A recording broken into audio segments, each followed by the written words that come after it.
The Mass Effect franchise has always been very special to me. It's been that way ever since I first saw the game back when I was about 11. I couldn't play games that were rated M back in those days, but that's what older siblings are for, so when my brother rented the game from Blockbuster, I'd sit and watch him play it for hours. And once Mass Effect 2 hit, the one I was actually allowed to play by that time, it cemented itself as one of, if not my favorite game franchise of all time. Everyone has that one thing, that one fandom that they latch onto and absorb as part of what defines them. A favorite book, movie, TV show, sports team, or video game. And I'm gonna be honest with you guys. This is my Star Wars. Taking the good, the bad, and the ugly as it is, Mass Effect is still that important to me. I fully get that none of these games is perfect. I think the second one gets close, but it has some pacing issues toward the back half, and the first game feels dated with some janky gameplay and an overcomplicated inventory system, and the third oversimplifies its story and relies on a few repetitive and ham-fisted themes and narrative devices, and Andromeda has some major problems with its story and a very confused identity in terms of gameplay design. But what makes this series stand out to me across all its entries, including Andromeda, is its moments of pure spectacle layered throughout the narrative. I find it hard to describe the nature of these moments because each one is just so distinct from the others. They come in so many different forms and can happen in gameplay, dialogue, or a cutscene, but in my experience, they all have given me goosebumps and have burned an irreplaceable impression on my mind, making it so that I still remember them vividly to this day. So that is what we're looking for today, moments that transcend the screen and actually make you audiate in your chair. And since my birthday was a few days before the release of this video, I wanted to do something a bit different and a little bit more personal, so here's a list of my 10 favorite spectacular Mass Effect moments and what they mean to me. Some of these entries are unique to my personal character because more often than not I choose the altruistic Paragon route, so the details may differ depending on your playstyle, but in concept, they're spectacular nonetheless. Also, I'm gonna spoil the absolute shit out of every game in the franchise on this list, so if you're not into that, I'd recommend checking out something else on my channel, something less spoilery. So consider this your big fat spoiler alert, and with that being said, let's get this poppin'.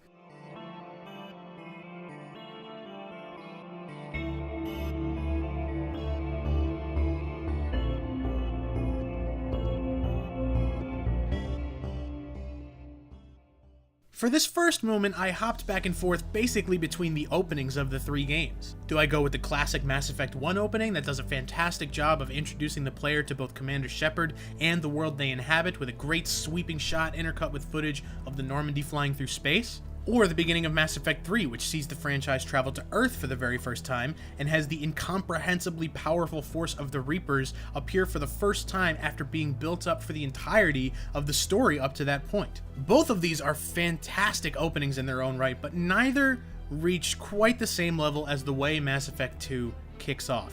And the way it kicks off is, you die.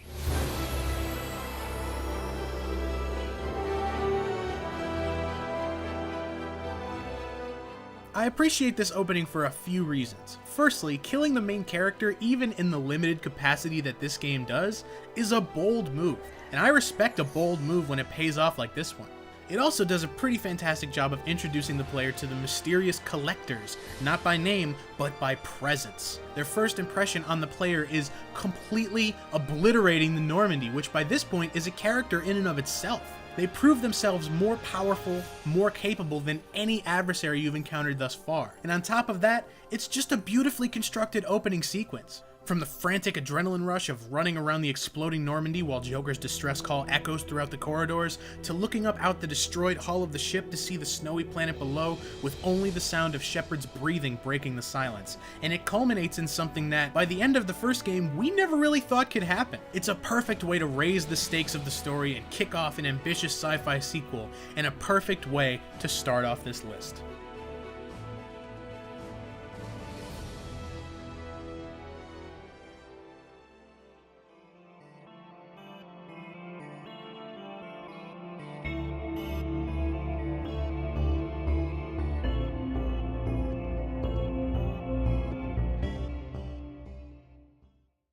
Now, for this next entry, we're going to jump about 600 years and 2.5 million light years away to the Andromeda Galaxy in like the midpoint of Mass Effect Andromeda's story. A few of the story missions in Andromeda do a pretty good job of providing that sense of real spectacle that Mass Effect is known for, though they don't ever quite live up to the standards set by the original trilogy, mostly because they're so spread out. The best example I can think of is when Ryder and company track down the ship of Andromeda's main antagonist, the Archon, only to find that it's tethered to one of the Andromeda Initiative's missing arcs. After waking the Solarian Pathfinder, running a rampage through the Archon's ship, and literally killing yourself in order to escape your constraints. Yeah, that's a whole other thing. Don't worry about it. The mission ends with an escape dash across the hull of the Archon's ship to get back to the Tempest with Parchero, the Solarian Ark, hot on your heels. Even though my fucking game crashed the first time I played this, right in the middle of that ending cutscene no less, this is still a great moment. There's just something extremely compelling about a ragtag group overcoming impossible odds right under the enemy's nose. That's a pretty common plot thread throughout the franchise, and this is a great example. And that amazing cinematic shot of Ryder boarding the Tempest and seeing the Ark powering up culminates the mission in a truly epic moment. This is the first, and if I'm being brutally honest, one of the only moments in Andromeda that truly felt like Mass Effect. And for that, I think it deserves this spot on the list.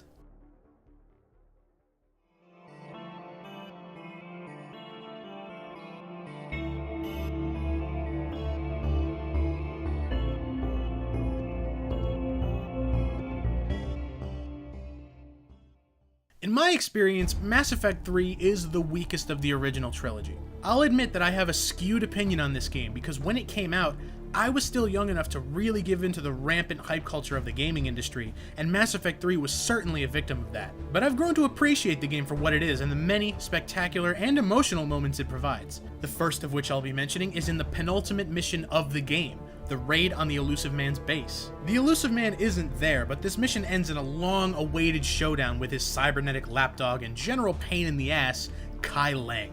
The boss fight itself is whatever. They've never really been Mass Effect's strong suit, especially on this scale, but the cutscene afterwards is oh so satisfying. Take a look, I'm just gonna play it out for you guys.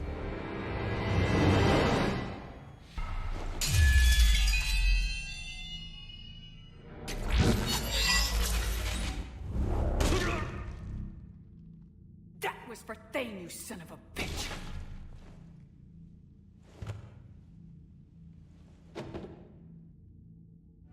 No explanation needed, right? I mean, after the huge metal cyborg-ass thorn in your side that this guy had been throughout the course of the game, it only felt right to be able to gut him with an Omniblade and send his sorry ass off with a little tribute to those you'd lost along the way.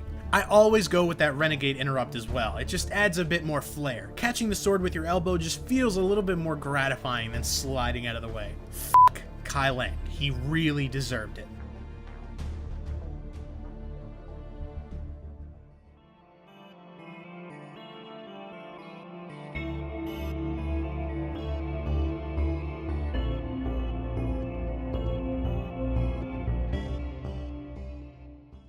It stands to reason that some of the most memorable moments happen at the end of a story. If you want people to remember something, you've got to wow them with the ending, an idea that the creators seem to have forgotten, or at least missed the mark by the end of the third game. But the first game in the series ends with some real bangers, one after another. Mass Effect's ending chapter is a great example of balancing larger scale and smaller scale conflicts happening simultaneously. You've got the huge macro scale space battle happening outside between the Geth and the Citadel and Alliance fleets, while inside the Citadel arms, you've got the micro conflict, where the two central figures of the conflict finally face off against each other inside the Citadel tower. And there are some really cool moments throughout this climactic sequence. Either decision you make regarding the fate of the Destiny Ascension, the ship holding the Citadel Council, leads to equally breathtaking cutscenes. But the real kicker is what happens during the standoff with Saren if you unlock the special dialogue options. There are several points throughout the game where Shepard tries to convince Saren that he is being indoctrinated by Sovereign, that he is a puppet. You get glimpses of the mental turmoil that Saren is going through, hear the doubt in his voice. He knows he's a puppet, but he refuses to admit it, because deep down, he doesn't want to acknowledge that he has become a traitor. He thought of himself as a savior, the bridge between organic and synthetic life that would be the salvation of life in the Milky Way, which, if that's true, Saren is really a tragic figure and a great antagonist. This next moment is when Saren finally is able to break that control and speak lucidly for the first time in God knows how long. He finally admits that he's a tool being used by Sovereign, but he can't break free of the indoctrination. It's not over yet! You can still redeem yourself! And the last way to redeem himself is to deny Sovereign the control that it has held over him up to this point. He thanks you and takes his own life to prevent Sovereign's victory. He would be branded a traitor, but to anyone who was there, he made a hero out of himself before it was too late. And then Sovereign melts most of his body off, takes control of his cybernetics, and gives you one more bullet sponge boss fight before the credits roll. I guess we've all got to make sacrifices every once in a while.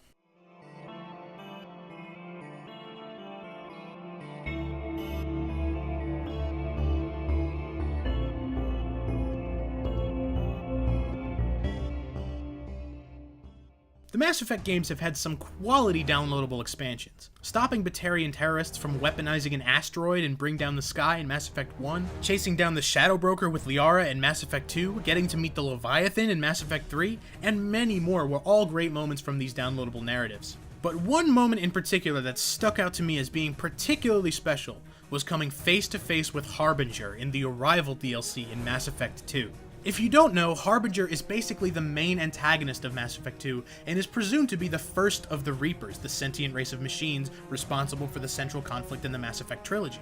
Throughout the game, Harbinger starts to hold a little bit of a grudge towards Shepard, and for good reason. The Reapers are supposed to be this omnipotent force, and Shepard is the only one that manages to keep getting in their way. At the end of the DLC storyline, after it is revealed that the Reapers are about to arrive and spread all over the galaxy from a specific system, the mass relay that will allow them access to the rest of the galaxy has to be destroyed. As you're escaping the facility on the surface of the weaponized asteroid, heading for the mass relay, which you can see in the background the entire time, as enemies are both fighting you and fleeing the asteroid at the same time. You reach a communications tower to try and hail the Normandy to come pick you up. But then, Harbinger shows up. He scolds Shepard for meddling in things they can't understand, the usual Reaper, you don't understand the universe, we serve a greater purpose vitriol. But then Shepard claps back. Maybe Harbinger's right, and the galaxy can't be saved. But Shepard will fight to their last breath to stop it, and they make it clear in this moment. No more trying to manipulate Shepard into backing down, because that will never,